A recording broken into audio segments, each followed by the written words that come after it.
ગુજરાતના પૂર્વ નાયબ મુખ્યમંત્રી નીતિન પટેલ ચૂંટણીના સમયમાં કોઈને કોઈ નેતા પર રોષ ઠાલવતા જોવા મળે છે। ત્યારે હવે નીતિનભાઈએ કાર્યાલય શરૂ કરવા પર સવાલ ઉઠાવ્યા।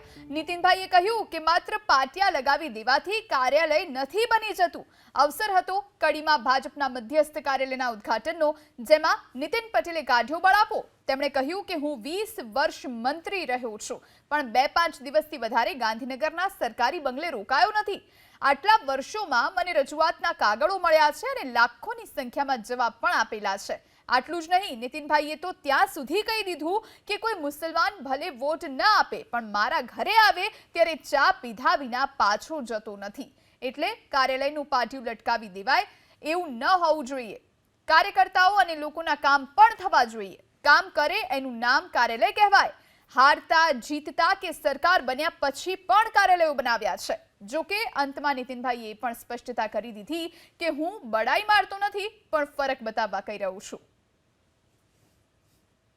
બધા કામ કરે ને કામ કરાવડાવો એટલે કાર્યાલય આવું કહેવાય। એ ખાલી કાર્યાલય પાટિયું લબડાવી દે એવું કાર્યાલય નહીં। કામ કરે એનું નામ કાર્યાલય, એનું શબ્દ એનું જોડણી છૂટી પાડો તો કાર્ય થાય એ આલય। આ આપણું આ ભાજપનું કાર્યાલય છે।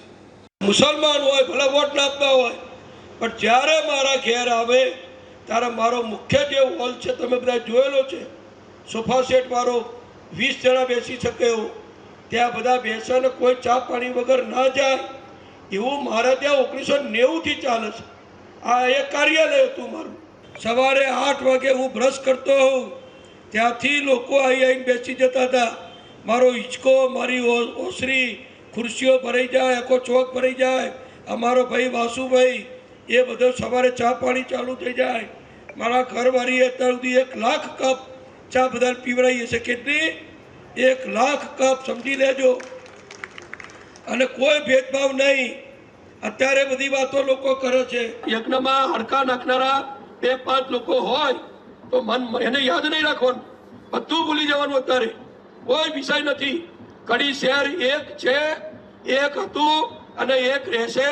નીતિનભાઈ હોય કે ના હોય, વિનોદભાઈ હોય કે ના હોય, કરશનભાઈ હોય કે ના હોય, કડી આજીવન છે।